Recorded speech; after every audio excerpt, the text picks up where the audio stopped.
రోమిలకు రాసిన పత్రిక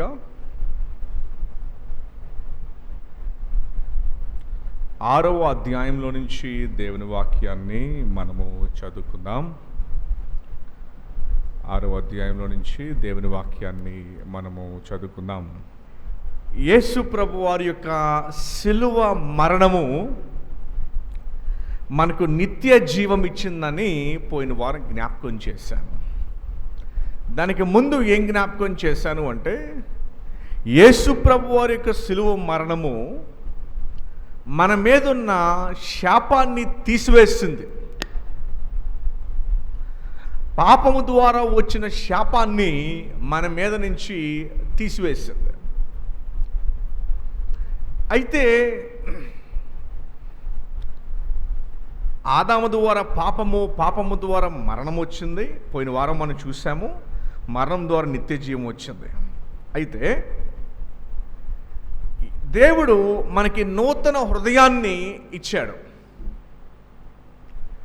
ఆయన నూతన హృదయాన్ని ఇచ్చాడు. కానీ మనలో ఇంకా ఏం మిగిలిపోయిందంటే, ఈ పాత శరీరము మనలో మిగిలిపోయింది. ఏమండి, ఏం మిగిలిపోయింది? ఈ పాత శరీరం మనలో మిగిలిపోయింది. ఈ పాత శరీరం ఏం చేస్తుందంటే, ఆత్మ సిద్ధంగా ఉంది. దేవుని యొక్క స్వరాన్ని విని దేవుని యొక్క పనిని చేయించడానికి, దేవుని మాట వినడానికి ఆత్మ సిద్ధంగా ఉంది. అంటే ఆత్మ సిద్ధంగా ఉందంటే ఏంటంటే, చేయటానికి ఇష్టం లేకపోయినా చేస్తున్నాం, శరీర బలహీనతను బట్టి.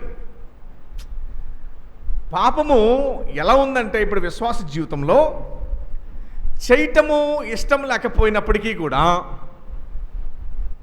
అన్కంట్రోల్ లేకపోతే శరీర బలహీనతను బట్టి పాపంలో పడుతూ ఉన్నాడు విశ్వాసి. శరీర బలహీనతను బట్టి.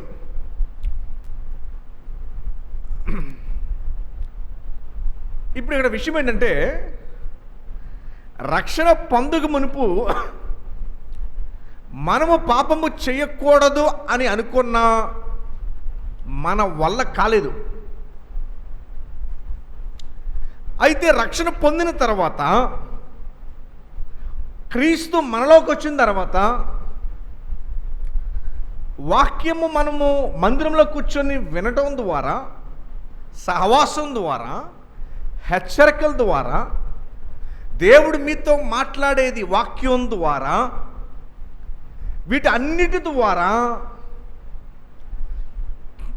ఆత్మ సిద్ధంగా లేదు పాపం చేయడానికి. అంటే ఇష్టపడట్లేదు. శరీర బలహీనతను బట్టి లోపరచబడిపోతున్నాం. గివప్ అని అంటాం ఇంగ్లీష్లో. చాలామంది తాగుబోతులు ఏమంటారంటే, మా వల్ల కావట్లేదు పాస్టర్ గారు, మేము అనుకున్నా మేము ఆపలేకపోతున్నాం. విషయం ఏంటంటే, మానవుడు అనుకున్నా మానేయాలనుకున్నా మానవుడి వల్ల కాదు. వాస్తవానికి సిగరెట్ పెట్టి మీద ఉంటుంది, దీనివల్ల క్యాన్సర్ వస్తుందని. అది తెలుసుండి కూడా ఎందుకు చేస్తున్నారు అంటే, వారి వల్ల కావట్లేదు మానేయడం. దాని యొక్క ఆకర్షణ యొక్క శక్తి చాలా బలంగా ఉంది. నీ శక్తి సరిపోదు, విషయం అది. సో అందుకని బైబిల్ ఏం చెప్తుంది అంటే, సజీవుడని యేసుక్రీస్తు వారు పాపాన్ని మరణాన్ని జయించినందున మనము ఆయన్ని అడిగితే, ఆయన మీద ఆధారపడితే, ఆయన్ని సహాయం అడిగితే, సింపుల్గా చెప్పాలంటే, మీరు పాపం మీద ఒక విజయాన్ని దేవుడు దయచేస్తాడు. ఇది మనం తీసుకునే నిర్ణయం బట్టి రాదు, కానీ ఈ యొక్క బలము విజయం ఆయన సహాయాన్ని బట్టి మీరు విజయాన్ని సాధించగలరు. అంటే ఎలాగంటే బాగా ఆలకించండి, ఇదే ఇంపార్టెంట్ పాయింట్. మీకు వాటి మీద ఉన్న ప్రేమ వేరే వాటి మీద, ఆయన ఇష్టపడే విషయాల మీద ఆ ప్రేమను షిఫ్ట్ చేస్తాడు, మారుస్తాడు. పాత వాటి మీద, పాపం విషయం మీద ఉండే ప్రేమని తీసేస్తాడు ఆయన. తీసేసి నూతన విషయాల మీదకి నీ ప్రేమను మళ్ళిస్తాడు. నీ ప్రేమని, నీ ఆశని, నీ కోరికని, మీరు ఏదైతే చేయాలనుకుంటున్నారో ఇది దేవుడు మీకు చేసే సహాయం. ఎందుకు అంటే హృదయం దేంతో దాంతో నింపబడాలి. హృదయం దేనో దాంతో నింపబడాలి. మానవునికి సంతృప్తి ఎక్కడి నుంచో ఒక చోట నుంచి రావాలి. అది దేవుడు ఏం చేస్తాడంటే పాపములో నుండి నీకు సంతృప్తి రానివ్వకుండా, పాపము చూడటానికి తీపిగా ఉంటుంది, ఆకర్షణీయంగా ఉంటుంది. సో దేవుడు సహాయాన్ని కోరినప్పుడు నీకేం జరుగుద్దంటే వాటి మీద నీకు ఇంట్రెస్ట్ తీసివేస్తాడు.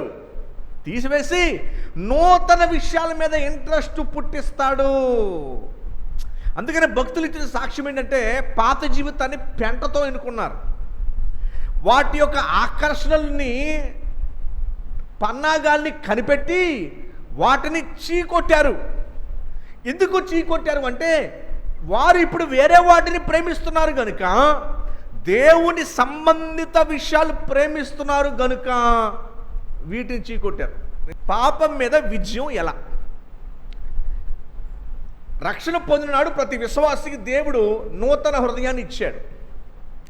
అంటే ఏంటి? ఒకప్పుడు పాపం చేయకూడదు అని అనుకున్నా కూడా మన వల్ల కాదు, అసలు మానవుల వల్ల కాదు అది. ఎందుకంటే మానవుని హృదయం ఎటువంటిదంటే దేన్నో దాని మీద వాలిపోవాలి. అది మానవుని హృదయం. అది చేస్తూనే ఆ రోజుకి సంతృప్తి వస్తుంది, ఆ వారానికి సంతృప్తి వస్తుంది, ఆ నెలకి సంతృప్తి వస్తుంది. అయితే విషయం ఏంటంటే మనం వేటి మీద అయితే సంతృప్తి ఎత్తుకుంటున్నామో అది రిటర్న్లో మనల్ని నాశనం చేస్తుంది. అది మనకు తెలియట్లా. బాగా గమనించండి. దేన్నైతే మనం ప్రేమించి సంతృప్తిని ఎత్తుకుంటున్నామో అది వాస్తవానికి తిరిగి మనకి నష్టాన్ని చేకూరుతుంది. సో దేవుడు ఏం చేస్తాడంటే మీకు సహాయము, మీరు దేని నుంచి అయితే సంతృప్తి నొందుతున్నారో వాటి మీద మీ మనసును తీసేస్తాడు. మీ మనసును తీసేసి ఆయన మీ కొరకు ఏర్పాటు చేసిన విషయాల మీద మీకు ఇంట్రెస్ట్ పెడతాడు. అప్పుడు వాటిని మీరు ప్రేమించడం మొదలు పెడతారు. అర్థమైందా మీకు? అప్పుడు ఏమవుతుందంటే మీ ఆత్మ సిద్ధంగా ఉంటుంది, శరీరం కూడా సిద్ధంగా ఉంటుంది. ఎలా ఉంటుంది? ఆత్మ సిద్ధంగా ఉంటుంది. పౌలు గారు ఏమన్నారంటే ఆత్మ దేవుని పని చేయడానికి సిద్ధంగా ఉంది, కానీ శరీరము బలహీనతను బట్టి చేయలేకపోతుంది. ఇది మొదటి పాయింట్. ఓకేనండి? అర్థమైంది అందరికీ? పాపాన్ని విజయం సాధించడము ఎలా? మరి చాలామంది ఎందుకు విజయం సాధించలేకపోతున్నారు అంటే చాలామంది అంటూ ఉంటారు, పాస్టర్ గారు నాకు కొన్ని ఉన్నాయి పాపాలు, అది నేను తీసేస్తే నేను బాప్తిసం తీసుకుంటానంటారు. అది ఎప్పటికీ అవ్వదు. ఎందుకు చెప్పనా? దేవుడే తీయాలి. ఎవరు తీయాలి? ఆయన మీద ఆధారపడి ఆయనకి అప్పగించేసుకుంటేనే ఆయన చేయగలడు తప్ప అసలు మనం తీయడం మన వల్ల కాదు అని బైబిల్ చెప్తూ ఉంది. ఓకేనా? ఇది మొదటిది. ఇప్పుడు రెండోది ప్రాముఖ్యమైనది ఏంటంటే బైబిల్ స్పష్టంగా చెప్తున్న విషయం, మీ యొక్క శరీరమును దేన్ని మనము పాపము చేయకుండా అరికట్టుకోవాలి. ఏం చేయాలి? ఇప్పుడు చూడండి, రన్నింగ్ రేస్లో పాల్గొనే వ్యక్తి, పోలీస్ ట్రైనింగ్కి సిద్ధపడే వ్యక్తి, ఉద్యోగానికి సిద్ధపడే వ్యక్తి ఏం చేస్తాడు అంటే తిని పడుకుంటే కుదరదు. తిని పడుకొని బాడీ పెంచేస్తే కుదరదు. అతను ఏం చేయాలి అంటే తన శరీరాన్ని నియంత్రించుకోవాలి. ఏం చేయాలి? నియంత్రించుకోవాలి. నిద్రని నియంత్రించుకోవాలి. 10వ తరగతి పిల్లవాడు ఇప్పుడు పరీక్షలు రాస్తున్నారుగా, 9ంటికి నిద్రలో వేస్తే కుదురుతుందా? 9ంటికే దుప్పటి కప్పి పడుకుంటే కుదురుతుందా? నైట్ 12 దాకా చదవాలి, ఉదయం 5ంటికి లేవాలి. అంతే తప్ప నేను కూర్చుంటానంటే కుదురుతుందా? దేవుని వాక్యం ఇక్కడ మనకు ఏం నేర్పిస్తుందంటే నీ శరీరము ఇప్పటిదాకా పాపానికి లోనైంది, ఇప్పుడు మీ శరీరాన్ని మీరు అరికట్టుకోవాలి. అర్థమైందండి? మీ శరీరాన్ని ఏం చేయాలి? అరికట్టుకోవాలి. చూడండి, మీకు వచ్చిన చదువుతాను నేను. 6వ అధ్యాయము 12వ వచనం, రోమీలకు రాసిన పత్రిక 137వ పేజీ నెంబర్. ఇప్పటిదాకా మన విషయాన్ని చూస్తాం. ఏమని? పాపాన్ని జయించడం ఎలా జయిస్తాము? మన వల్ల కాదు. ప్రభుని అడిగితే ఆయన మీకు సహాయం చేస్తాడని వాక్యం తెలియజేస్తుంది. అసలు ప్రపంచం అంతా ఇదే ప్రయత్నిస్తున్నారు తెలుసా మీకు? 40 రోజులు ఏం చేస్తారు? దుస్తులు ధరించి, మాల ధరించి ఏం చేస్తారు? నియంత్రించుకుంటారు. దేన్ని? శరీరంతో నియంత్రించుకుంటారు, కానీ హృదయం మార్చలేకపోతున్నారు. కానీ బైబిల్ వచ్చేసరికి దేవుడు మార్చలేని దాన్ని మారుస్తున్నాడు. మీకు అర్థమైందండి? అదే విజయం దేవుడు మనకు ఇచ్చేది. అదే క్రైస్తవ విజయం. చాలామందికి అర్థం కాదు విజయం సాధించడం తప్ప. అయితే ఇప్పుడు మన రెండో పాఠం ఏంటంటే, మీ అందరికి ఈరోజు సాయంత్రము 12వ వచనం ఈ రీతిగా రాయబడి ఉంది. దేవుడు మీ ఆత్మను సిద్ధపరిచాడు కనుక కాబట్టి శరీర దురాశలకు లోబడవద్దు అంటున్నాడు. దేనికి లోబడద్దు అన్నాడు? శరీర దురాశ ఏంటి చెప్పండి? శరీరం ఏం కోరుకుంటుంది? చక్కగా భోజనం చేసి, ఏమండి, చక్కగా మంచం మీద పడుకోవడానికి ఇష్టపడుతుంది. ఏమ్మా మందిరానికి రాలేదంటే, నీరసంగా ఉంది పాస్టర్ గారు. నీరసం కాదు, బద్ధకంగా ఉంది నీకు. ఇలా ఏం చెప్తున్నారంటే చూడండి, శరీర దురాశలకు లోనైపోయింది శరీరం. ఏంటి శరీర దురాశ? తినటం, నిద్రపోవటం, తర్వాత సుఖపడటం. ఏంటిది? సుఖపడటం ఏంటి? రిలాక్స్. వాళ్ళు కూర్చుంటే లేవరు కాదు శివుడి దాకా. లెగో అంటే ఇతర ఆగండి. సుఖపడడానికి అలవాటు పడిపోయింది శరీరం. ఏమండి? సో విశ్వాసులు ఖచ్చితంగా అలా ఉండకూడదు. మన శరీరాన్ని మనం కట్టుకోవాలి. ఏమండి? ఒరిస్సా మేము వెళ్ళినప్పుడు, ఛత్తీస్గఢ్కి వెళ్ళినప్పుడు పరుపులే ఉండవు, నేల మీద పడుకుంటాం. ఉంటే చేప ఉంటుంది, చేప లేకపోతే కింద పడుకుంటాం. ఓ కార్పెట్ వేస్తారు, లేదా గోని పట్టేస్తారు. ఎప్పుడూ 10 సంవత్సరాలు అలాగే పడుకున్నాను. కొత్తగా వచ్చిన వాళ్ళు, అయ్యగారు ఇక్కడ పడుకోవాలా? మంచం ఏం లేదా? నేను ఇక్కడ కంచం ఎత్తలేదు మాకు, నీకు మంచం అంటావేంటి నువ్వు? తింటాకి తిండే లేదు మాకు, ఇది మంచం లేదా? చెప్పండి, ఇప్పుడు ఏం తీసేయాలి మనం? శరీర దురాశలకు లోబడినట్లుగా చావునకు లోనైన మీ శరీరం ముందు ఏమి వెళ్ళనివద్దు? పాపమును. అమ్మ ఏంటో తెలుసు పాపం? ఎక్కువ తిండి తిన్న పాపమే, ఎక్కువ నిద్రపోయిన పాపమే, ఎక్కువ మాట్లాడినా పాపమే. అధిక మాటల దగ్గర ఏముంటుందంట? దోషం ఉంటుందని బైబిల్ చెప్తుంది. ఎక్కువ మాట్లాడినా దోషమే. ఏమండి? మనోళ్ళు మందిరంలో ప్రార్థన తప్ప అన్నీ ఎక్కువ చేస్తారు. కాబట్టి శరీర దురాశను తీసేయాలి. ఏం తీసేయాలి? మనకేమి ఇష్టం? చూడటం ఇష్టం. TV, phone. ఎవరి ఇంట్లో పొద్దున్న దాకా మోగేస్తుందంటది 5 దాకా. వీడు చోతా పడుకుని పోయింది, కట్టేవాళ్ళు లేరు. ఎప్పుడన్నా అలా రాత్రంతా ప్రార్థన చేశారని టీవీ చూసినప్పుడు ప్రార్థన చేస్తారా? శరీర దురాశలకు లోనైపోయాం. ప్రార్థన తగ్గించాం. కూర్చొని కబుర్లు ఆడతాకి ఇష్టపడుతున్నాం. కూర్చొని కబుర్లు ఆడితే ఏమవుతుంది తెలుసా? ఏమవుతుంది? మీరే చెప్పాలి. కూర్చొని కబుర్లు ఆడితే ఏమవుతుంది? ఏవి రాదు, టైం పోద్ది అంతేని. అది కూర్చొని కబుర్లు ఆడటం శరీర దురాశలకు లోబట్టమే. కూర్చొని ఫోన్ అలా చూస్తుంటారు కొంతమంది, ఆ రాత్రి అంతా చూస్తూ ఉంటారు అలాగా. ఏమన్నా బుల్లితెరట. ఏ తెర అది? బుల్లితెర. దయచేసి గమనించాం. ఇవన్నీ శరీర దురాశలు. ఈ శరీర దురాశలు ఏం చేయాలి మీరు? వాటిని చంపివేయడం అని చెప్తుంది బైబిల్. ఏంటి శరీర దురాశలు? కూర్చొని కబుర్లాడటం మానేయాలి, గంటల తరబడి టీవీలు చూడటం మానేయాలి. అర్థమవుతుందండి? ఎక్కువసేపు నిద్రపోవడం కూడా కాదు తప్పే. ఏమండి? దయచేసి గమనించాను. చురుగ్గా ఉండాలి. ఎలా ఉండాలి? చురుగ్గా ఉండాలి, చలాకీగా ఉండాలి. దేవుని బిడ్డలు దేవుని పని చేయడానికి సిద్ధంగా ఉండాలి. చూడండి, కాబట్టి శరీర దురాశలు ఏం చేయాలి మీరు? శరీర దురాశలతో మనం భక్తిలో ఎదగలేం. అర్థమవుతుందండి? శరీర దురాశలతో ఏం చేయలేం? భక్తిలో మనము ఎదగలేం. ఇప్పుడు చూడండి 13వ వచనంలో ఏమంటున్నాడు? మరియు మీ అవయములను దుర్నీతి సాధనములుగా, అంటే ఆయుధాలుగా పాపమునకు ఏం చేయొద్దు? అప్పగించవద్దు. అయితే మృతుల్లో నుండి సజీవులమని మిమ్మల్ని మీరే దేవునికి అప్పగించుకుని మీ అవయములను ఏం చేయాలి? నీతికి సాధనములుగా దేవునికి చెప్పండి. మీకు అర్థమైందా? మీ శరీరాన్ని ఏం చేయాలి చెప్పండి. పౌలు గారు అన్నారు, నా శరీరాన్ని నేను నలగొట్టుకుంటున్నాను అన్నాడు. ఏమన్నాడు ఆయన? నా శరీరాన్ని ఏం చేస్తున్నానని చెప్పాడు ఆయన?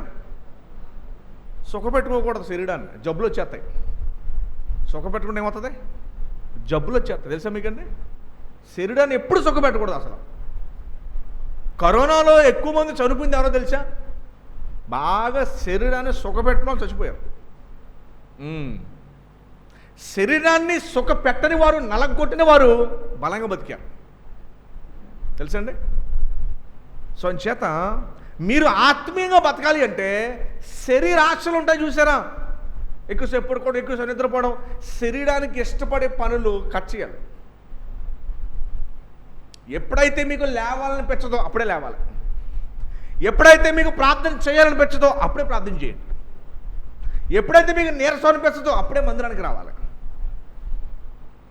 ఎప్పుడు కూడా మందిరం విషయంలో నీరసము అనేది ఎప్పుడు అనకూడదు. నీ అనారోగ్యంతోనే దేవుడిని బలపరుస్తాడు. లెప్రసీ వాళ్ళు 10 మంది లెప్రసీ తగ్గిపోయాక రాలా ప్రభు దగ్గరికి. లెప్రసీ ఉండగానే ప్రభు దగ్గరికి వస్తే ప్రభు స్వస్థపరిచాడు వాళ్ళని. సో నీ అనారోగ్యంతోనే ప్రభు దగ్గర రావాలి, నీ కష్టంతోనే ప్రభు దగ్గరికి రావాలి, నీ బాధ చింతతోనే ప్రభు దగ్గర రావాలి. అర్థమైందండి? ఈరోజు పాఠం ఏంటి చెప్పనా? సిలువుని ఎత్తుకోవడం, సిలువుని ధ్యానించడంలో ప్రాముఖ్యమైన విషయం ఏంటంటే మీ శరీరమును ఏం చేయాలి? నలగొట్టుకోండి. ఇప్పుడు రోగల బండి కొట్టేసి ఒకటి ఇలాగ ఇంటికి వెళ్ళాక అయ్యగారు ఏం చెప్పారు? వాక్యం నలగొట్టుకోమని ఇలా కొట్టేసారు అనుకోండి, లేనిపోయి ఇప్పుడు ఏమండి నలగొట్టుకోవడం ఏం చెప్పండి? అధిక ప్రార్థన చేయాలి. ఏం చేయాలి? ఎక్కువగా ప్రార్థన చేయాలి. మా సారు చిన్నప్పుడు మంచి మాట చెప్పాడు, జీవితంలో మర్చిపోలేదు. ఏంటి తెలుసా? అద్భుతం అన్నమాట. ఆయన ఆక్స్ఫర్డ్ యూనివర్సిటీలో ప్రపంచంలో ప్రసిద్ధిగాంచిన దాంట్లో చదువుకుని వచ్చాడు. ఆయన పెద్ద ఆయన, 60 సంవత్సరాలు అప్పుడే 20 ఏళ్ళ క్రితం, 2006లో మాట చెప్తున్నాను మీకు నేను. ఆయన అనేవాడు, ఎక్కువ టీవీలు ఫోన్లు వాళ్ళు చేసేవి మీరు చూసి ఆనందం పొందకండి.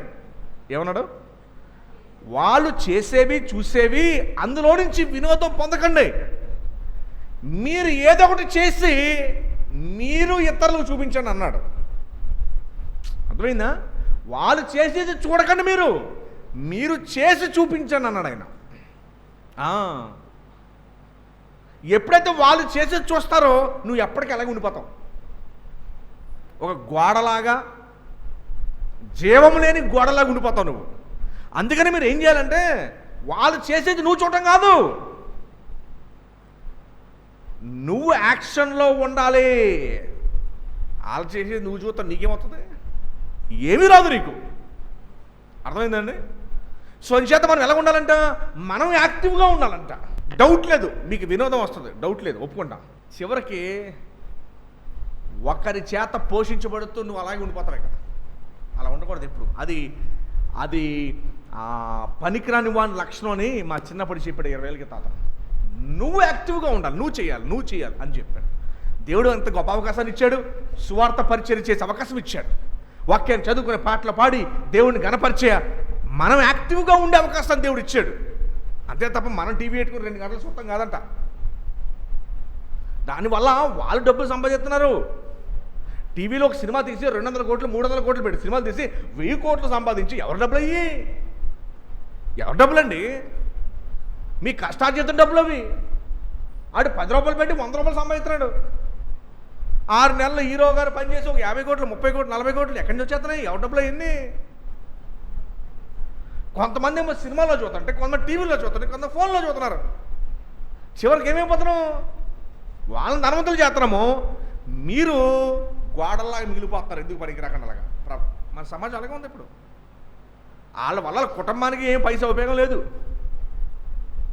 ఎటువంటి ఉపయోగం లేదు, అలా ఉండిపోతున్నారు అలాగా. అంచేత మీరు గమనించాల్సిన ప్రాముఖ్యమైన విషయం ఏంటంటే మనం యాక్టివ్గా ఉండాలి. ప్రభు మన గొప్ప పనిని అప్పచెప్పాడు. అందుకనే మీ శరీరమును దేనికి అప్పగించకూడదు అంటే చెప్పాలి. ఎలా చెప్తారు? మీ శరీరాన్ని దేవుని పనికి ఉపయోగించండి. ఇతరులకు స్వార్థ చెప్పడానికి, లేకపోతే పాటలు పాడడానికి, లేదా కాసేపు ప్రార్థన చేయడానికి